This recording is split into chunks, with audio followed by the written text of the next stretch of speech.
Well, welcome to the Botanical Medicine Study course with me, your host and instructor, Stephanie Georgieff.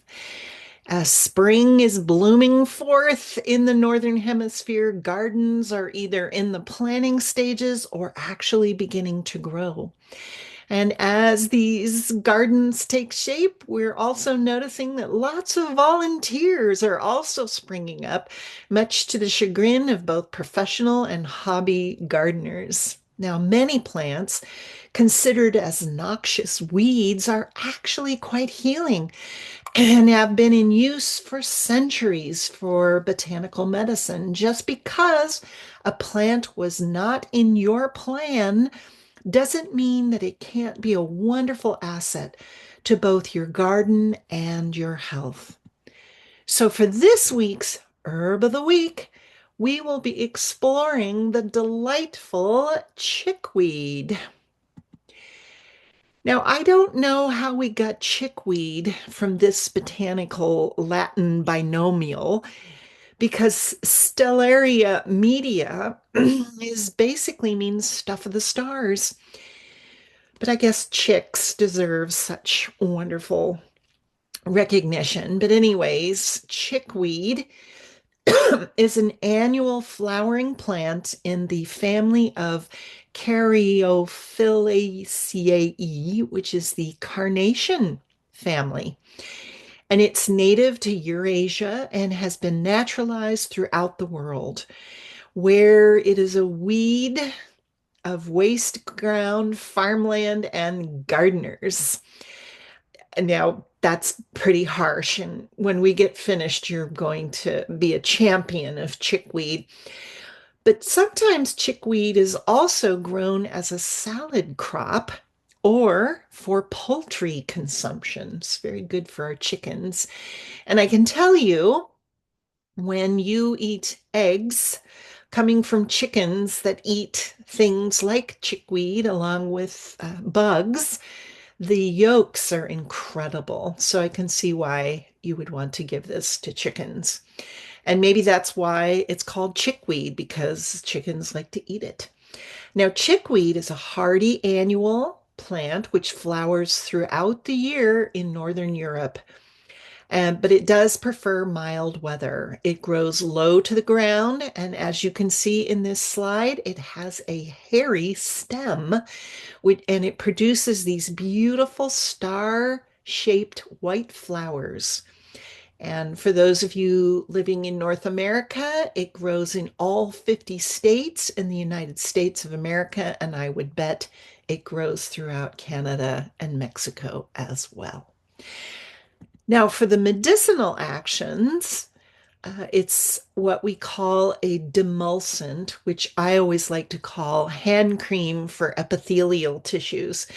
So it's very healing to the skin, and it's also really healing to the skin on the inside, things like your digestive tract and your respiratory tract. It's really, really healing for both of those. It's considered a refrigerant, which isn't something we always hear of in anything, but that's basically a fancy word for an herb that is cooling. So this is a very nice thing to take internally if you're feeling rather hot for various reasons. It's also got some really interesting research in terms of anti-obesity, which sort of mimics some of these very popular drugs that all of Hollywood is taking at this time, meaning that it delays fat absorption. So, by delaying your body from absorbing fat, we're finding that it actually helps people on a balanced nutritional and exercise program. It helps them lose weight, actually at a larger and faster rate than if they weren't taking it. We're also noticing through modern research that it decreases the LDL cholesterol, which is the bad cholesterol.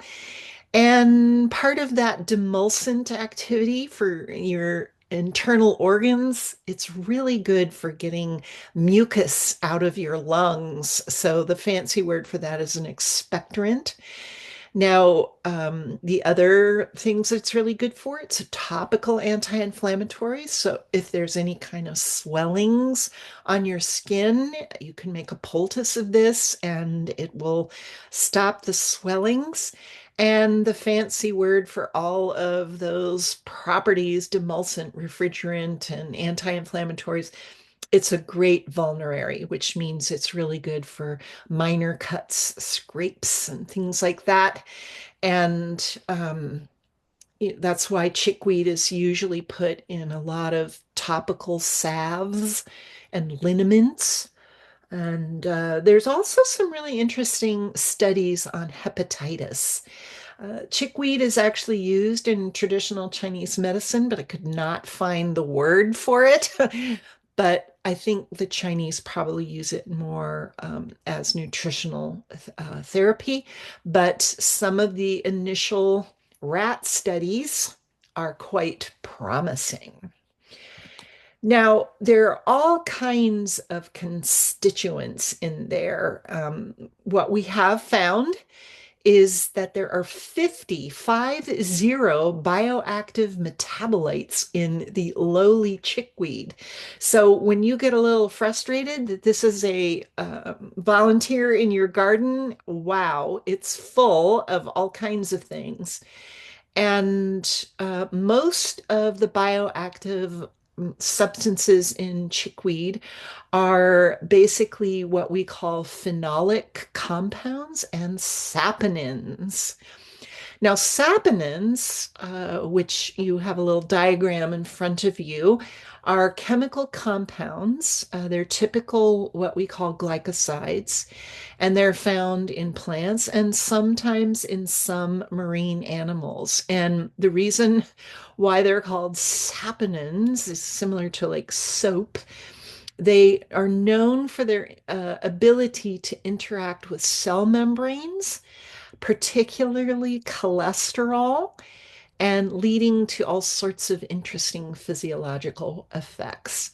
And these effects of saponins, which we are noticing in our lovely chickweed, is antimicrobial, there's antiviral, also has anti-inflammatory properties.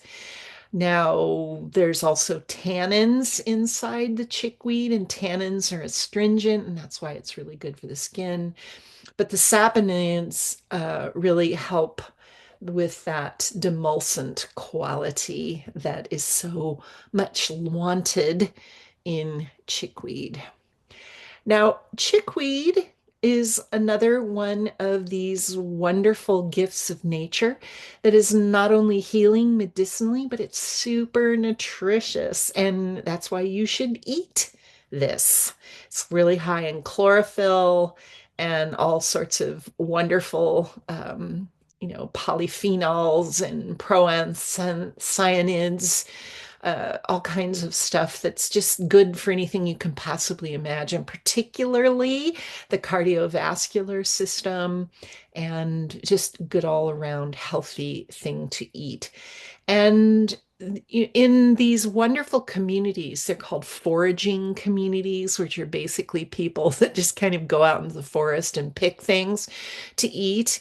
And you have to be careful when you do that. You want to make sure that you're not picking things that, have been sprayed with certain types of really toxic, you know, weed killers.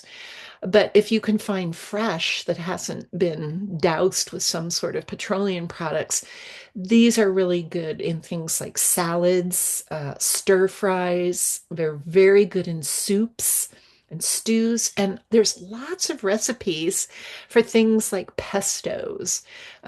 If you're like me, I'm kind of a person that's really into basil pesto, but pesto can basically be made with any type of herb you can possibly think of, because pestos are basically oil, herb, Parmesan cheese, and some sort of nut.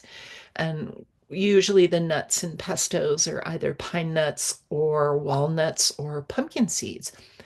I personally am very fond of pine nuts because they're very buttery They have a really nice quality to them, but chickweed makes a delicious pesto that you can use as a sauce on vegetables or toss it with some sort of grain or pasta. It's really good that way, and you can get that wonderful healing stuff into your body that way. Now, there are many ways to take chickweed. You can buy it dried, and you can make tea out of it. You can buy tinctures, over-the-counter tinctures. You can buy capsules, which are usually powdered, dried plants, and also salves. There's all kinds of recipes for chickweed salve. It's a wonderful first aid remedy. And honestly, if you're out in the garden, you scrape yourself or something and you can't quite get inside or to something quickly, if you can find some chickweed, just crumple it up and put it over your wound until you can get somewhere to clean it out, and it'll really, really help with that. And there's no lack of ways to take our lovely chickweed. Now, gardening is also, you can purposefully grow this if you want. I highly suggest doing it because it's such a wonderful plant. It's easy to grow. You can actually buy seeds, or if you can find chickweed somewhere, pull it up. You'll get some of the roots, and you can grow those as seedlings or rootlings, I guess, and then transplant them into your garden. And if you raise chickens or ducks or something like that, it's a nice thing for them to snack on. And as usual, I have some information in the program notes on that. And I also have some links on how to make a salve, as well as some recipes for chickweed. So, however you wish to incorporate this beautiful plant, the stuff of stars, that chickens like, I hope you come to appreciate what an incredible gift that nature has given us through this plant. And it volunteers, so it really loves us and wants to participate in our healing. This is Stephanie Georgiev saying thank you again for spending your valuable time with me. And I hope you have a wonderful, wonderful week and that you will be well.